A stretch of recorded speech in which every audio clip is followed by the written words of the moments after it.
In the world of cricket, some wins, they just feel bigger than others. Today we're unpacking a T20 World Cup match that wasn't just a stunning upset, it was a massive statement. This is the story of how tournament debutants didn't just win, they absolutely dominated. So let's dive right in. And that quote right there, it just perfectly captures the feeling, doesn't it? For a team making their first ever appearance in the tournament, this wasn't just a game, it was history. But to really get why this was so huge, you gotta look at who they were facing. Yeah, on paper, this was a total mismatch. It was the kind of game where you think you know exactly how it's going to go. One team was the overwhelming favorite. But hey, as any real sports fan knows, games aren't won on paper, right? The real story always happens out on the pitch.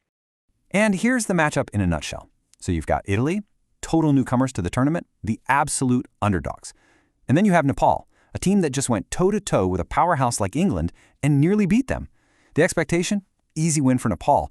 But Italy had other plans, and it all started with the ball. Italy's whole game plan, their road to this incredible win, it didn't start with explosive batting. Nope. It started with a quiet, totally suffocating performance with the ball. They didn't just keep Nepal in check, they completely took them apart.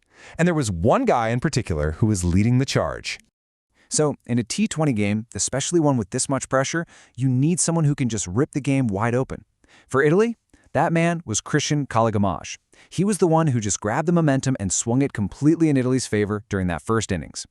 Just look at those numbers. 3 wickets for only 18 runs. I mean, in the fast and furious world of T20 cricket, figures like that are absolutely game-changing. But honestly, the stats don't even tell the full story. It was who he got out and how he did it that was the real killer. See, he didn't just take any old wickets. He shattered a key partnership with what was called a devastating googly. Now, for anyone who doesn't know, a googly is this super deceptive ball from a leg spinner that spins the opposite way a batsman expects. One single ball, and boom, Nepal's progress was completely undone. But Calligamage wasn't working alone. So while Calligamage was the headline act taking those huge wickets, his partner in crime, Ben Menenti, was just methodically building this insane pressure from the other end. Think of him like a python, just slowly squeezing the life out of Nepal's scoring rate. Get this, 2 wickets for just 9 runs in his 4 overs. That is just unbelievably stingy.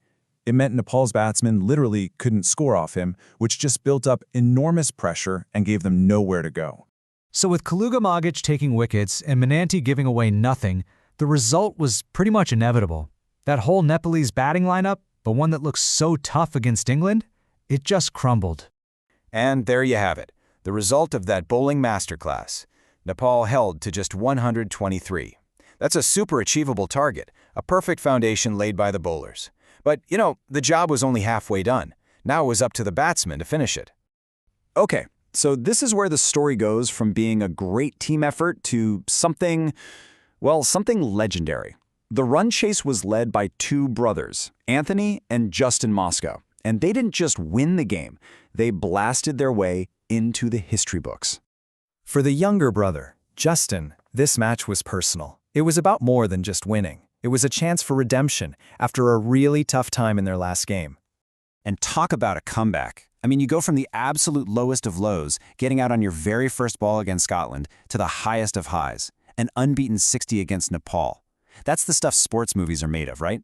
And while Justin was playing that steadying role, his older brother Anthony was at the other end just unleashing hell.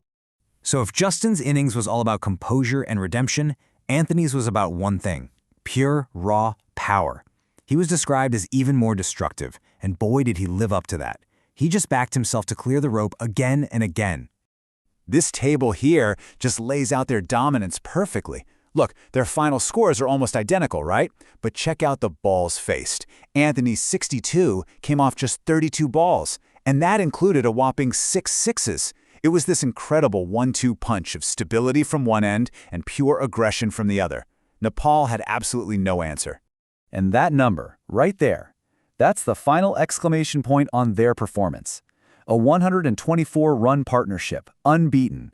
They didn't just limp over the line, they blew past the target without losing a single wicket. Just total domination. And this wasn't just a match-winning partnership. It was historic. The Moscow brothers actually set a new world record, the highest ever partnership between brothers at a T20 World Cup. I mean, what a stage to pull off something that incredible. So a win like this, it doesn't just happen in a vacuum. It sends shockwaves through the entire tournament. It wasn't just about the 2 points Italy got on the board. It was the way they won that completely changed the dynamic of their group. Let's just break down the sheer scale of this win. They won by 10 wickets, which is as dominant as it gets in cricket. They did it with 44 balls left. That's more than 7 overs to spare. Nepal didn't just lose, they got hammered. And just like that, Group C was blown wide open. And a result like this, it creates two completely different realities. For all the Nepalese fans who showed up expecting an easy win, it was just crushing disappointment. But for Italy, this wasn't the finish line. This felt like the starting line, a chance to do something really, really special in this tournament. So that's the big question, isn't it? After a perfect performance like this, flawless with the ball, record-shattering with the bat, what comes next for Italy's cricketing dream? I mean, how far can this team actually go? After a day like that, you start to feel like anything is possible.